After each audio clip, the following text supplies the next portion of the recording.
نحمدہ و نصلی علی رسولہ الکریم اما بعد۔ محترم ناظرین، جب بھی رجب المرجب کا مہینہ آتا ہے لوگوں کے ذہنوں میں ایک ہی سوال، ایک ہی اعتراض، وہ یہ کہ معاویہ نام رکھنا کیسا ہے۔ بعض لوگ تو یہ کہتے ہیں کہ معاویہ نام نہیں رکھنا چاہیے اس لیے کہ اس کے معنی ٹھیک نہیں ہیں، اور یہ اعتراض اکثر ان لوگوں کی طرف سے کیا جاتا ہے جو نبی مکرم جناب محمد الرسول اللہ صلی اللہ علیہ وسلم کے جلیل القدر صحابی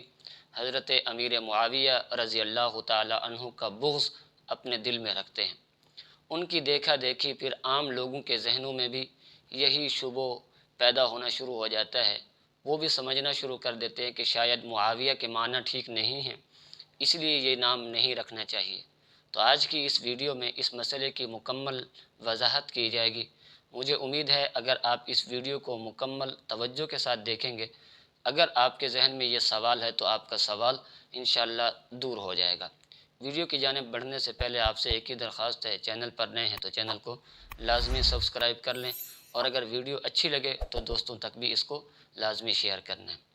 جو لوگ حضرت امیر معاویہ رضی اللہ تعالی عنہ کا بغض اپنے ذہنوں کے اندر رکھتے ہیں،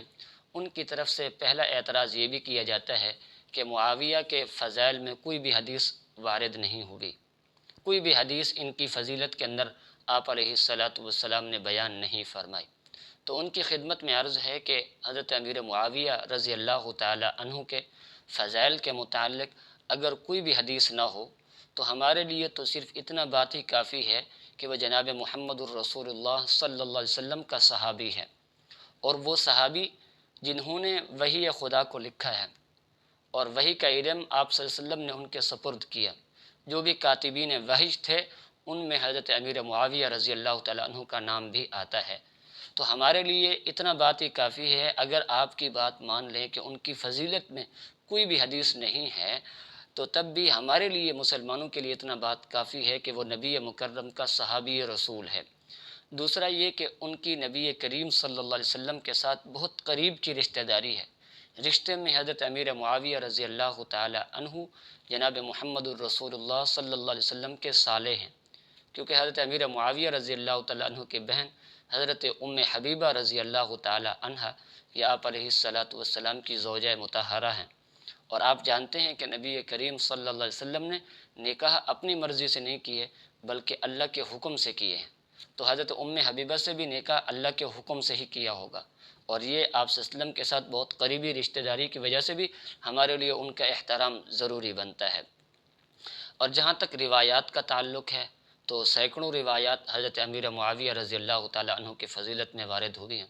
خود صحیح بخاری کے اندر تقریباً 11 مقامات پر حضرت امیر معاویہ رضی اللہ تعالی عنہ کی فضیلت میں احادیث موجود ہیں۔ اسی طرح مسلم شریف کے اندر 2 احادیث موجود ہیں، سنن نسائی کے اندر، سنن ابی داؤد کے اندر، جامع ترمذی کے اندر، ابن ماجہ کے اندر، مسند احمد کے اندر، سلسلہ احادیث صحیحہ میں بے شمار احادیث موجود ہیں۔ بخاری شریف میں ایک حدیث ہے، آپ صلی اللہ علیہ وسلم نے فرمایا اول جیش من امتی یغزون البحر قد اوجبوا، کہ میری امت میں پہلا وہ لشکر جو بحری جہاد کرے گا اللہ نے ان کے لیے جنت کو واجب کر دیا ہے۔ اس حدیث کی شرح میں علامہ ابن حجر عسقلانی رحمۃ اللہ علیہ فرماتے ہیں ھذا الحدیث منقبۃ لمعاویۃ لانہ اول من غزا البحر، کہ یہ جو حدیث ہے یہ حضرت امیر معاویہ رضی اللہ تعالیٰ عنہ کی فضیلت ہے، اس لیے کہ سب سے پہلا بحری جہاد انہوں نے کیا تھا۔ اسی طرح کنز العمال میں ایک روایت ہے، آپ علیہ الصلاۃ والسلام نے فرمایا یبعث اللہ تعالی معاویۃ یوم القیامۃ وعلیہ رداء من نور الایمان، کہ اللہ تعالیٰ کل قیامت کے دن معاویہ کو اس حالت میں اٹھائیں گے کہ ان پر نور ایمان کی چادر ہوگی۔ اسی طرح ترمذی شریف میں حدیث ہے، آپ علیہ الصلاۃ والسلام نے فرمایا قال لمعاویۃ اللہم اجعلہ ہادیا مہدیا واہد بہ، کہ اللہ اس کو ہادی، مہدی اور ہدایت دینے والا بنا۔ اسی طرح جو ہے البدایہ والنہایہ کے اندر ایک روایت ہے، آپ صلی اللہ علیہ وسلم نے حضرت امیر معاویہ کو دعا دیتے ہوئے فرمایا اللہم علمہ الکتاب ومکن لہ فی البلاد وقہ العذاب، کہ اللہ ان کو کتاب کا علم عطا فرما اور ان کو زمین پر اقتدار عطا فرما اور ان کو جہنم کی آگ سے آزادی نصیب فرما۔ اسی طرح جو ہے نا اور بھی کئی کتب کے اندر روایات موجود ہیں۔ آپ صلی اللہ علیہ وسلم نے حضرت امیر معاویہ کو بے شمار مواقع پر دعائیں دی ہیں، تو ان کی فضیلت میں احادیث موجود ہیں۔ یہ اعتراض کرنا کہ ان کی فضیلت میں کوئی بھی حدیث موجود نہیں ہے، یہ سراسر جھوٹ اور بہتان ہے۔ باقی رہا کہ معاویہ نام رکھنا کیسا ہے، تو سب سے پہلے تو ہم اس کا لغوی معنی دیکھتے ہیں کہ اس کا لفظی اور لغوی معنی کیا ہے۔ تو لسان العرب میں حضرت امیر معاویہ نام کے جو معنی بیان کیے گئے ہیں وہ یہ کہ معاویہ اس شخص کو کہا جاتا ہے جو لوگوں کی مدد کرے اور ان کو سہارا دے۔ اسی طرح المعجم الوسیط میں معاویہ نام کا جو معنی کیا گیا ہے وہ یہ ہے کہ مدد اور نصرت فراہم کرنے والے کو معاویہ کہا جاتا ہے۔ اسی طرح القاموس المحیط میں ہے کہ معاویہ یہ لفظ عاویہ سے ہے، عاویہ کا معنی ہوتا ہے مدد دینے والا، سہارا دینے والا۔ اسی طرح بعض حضرات نے اس کا یہ بھی معنی بیان کی ہے کہ معاویہ لغت میں اس ستارے کو کہتے ہیں جو رات کے آخری پہر میں آسمان پر طلوع ہو اور اس کو دیکھ کر جانور بھونکنا شروع کر دیں، اس کو معاویہ کہتے ہیں۔ تو لفظی معنی کے اندر، لغوی معنی کے اندر کہیں بھی کوئی خرابی نہیں ہے جس کی وجہ سے ہم یہ کہیں کہ معاویہ نام رکھنا ٹھیک نہیں ہے۔ اس سے بڑھ کر اگر معاویہ نام رکھنا ٹھیک نہ ہو تو وہ لوگ جو اہل بیت کے گن گاتے ہیں، اکثر اعتراض بھی ان کی طرف سے کیا جاتا ہے۔ اہل بیت ہماری آنکھوں کا نور ہیں، لیکن جو لوگ اہل بیت کی آڑ میں آ کر صحابہ پر طعن و تشنیع کرتے ہیں، ان کی خدمت میں عرض ہے کہ خود اہل بیت کے اندر بھی ایسے افراد موجود تھے جن کا نام معاویہ تھا۔ حضرت علی المرتضیٰ رضی اللہ تعالی عنہ کی بیٹی ہیں حضرت زینب رضی اللہ تعالی عنہ، ان کے بیٹے کا نام معاویہ ہے۔ اسی طرح حضرت علی کی ایک اور بیٹی ہے رملہ، ان کے شوہر کا نام بھی معاویہ تھا۔ اسی طرح جو ہے نا آپ علیہ الصلاۃ والسلام اور حضرت امیر معاویہ حضرت علی المرتضیٰ رضی اللہ تعالیٰ عنہ کے چچا ہیں حارث،